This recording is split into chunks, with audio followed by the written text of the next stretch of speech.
जी दोस्तों 28 जनवरी 2023 fresh video. एक mail रह गया बच्चा, यानी अख ते कान ते ब्राउन निशान आ, इधर अख के नीचे ब्राउन निशान आ। तसल्ला तुहानू दिखा रहे हैं। बाकी बच्चा प्योर पिछों वाइट है, कोई पिछे डब डुब नहीं है। इहदे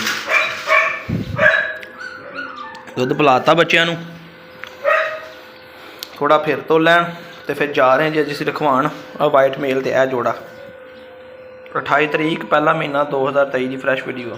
लो जी बच्चे दुध पी लिया जे। मैं दस रहा था कि 2-3 बंदे ने सौदा आया मेरा इस बच्चे का, इस वाइट का। कान भी खड़े करने शुरू कर लिया इन्हें, बारह लेके सौदा हो गया, कैंसल हो गया। हम एक मेल रह गया अज ब्राउन अखां वाला। यह देखो कहते मुकदरा नसीबा ने भी लिखा। बच्चे किदा दे मैं तुहानू चेक करा देना, वेख लो। ठीक है, चीज़ तसल्ली वाली है, बूली है, गारंटी वाली है। ठीक है जी, दिखान चलना तो वीडियो ने वेखो एंड तक। तो पिंजरा लेने रिश्ते पिंजरे ही पाने, तो फिर सियालकोट टाइम तो दिखाने। यह फीमेल रैड जी है, तो यह वाइट मेल। यह दोवें जोड़ा सेल हो गया। यह मेल रहा जी एक। जी अस्सलाम वालेकुम दोस्तों, तो चेक करो जी अज की फ्रैश वीडियो। अज तरीक जे 28 जनवरी ना, हाँ 28 जनवरी, तो हफ्ते का दिन 2023 की फ्रैश वीडियो। तो यह मेल एक रह गया वाइट लाल निशान वाला। अज वाइट मेल भी सेल हो गया, रैड फीमेल भी जोड़ा ही सेल हो गया। गुजरां वाले जा रहा जनाब अज वो बुली पट्ठा जे, वो पट्ठा कहता बच्चा जे, वो भी सेल हो गया। वो आप भेजना आज़ाद कश्मीर डडियाल असद भाई के घर जनाब। ठीक है जी, तो एक यह वाइट मेल तो यह रैड फीमेल सेल हो गए।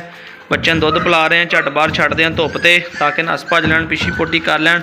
तो फिर जनाब इन्होंने लैके जाने। तो वीडियो ने वेखो एंड तक। तो कारगो की वीडियो में तुहानू चेक कराने जनाब, जोड़ा बच्चा रह गया तुहानू वो भी दिखा देना। ठीक है, यह जोड़ा दुध पी रहा जी, कला फड़ के भी दिखा देना तुहानू। बाकी यह मेल वाइट तो और रैड फीमेल जोड़ा ही सेल हो गया जी। अज जा रहे हैं ये अपना गुजरां वाला। तो देखो जिथे जिंदा जानवर का रिस्क लिखा होंदा वा, वो उदण उत्थे उस बंदे दे कोल पहुँचना होंदा वा। 3-4 बंदे ना मेरा ए जनाब। ठीक है जी, ए नर मादी है, सही है। आ चेक कर लो बाबा, फड़ हाँ फड़ लिया।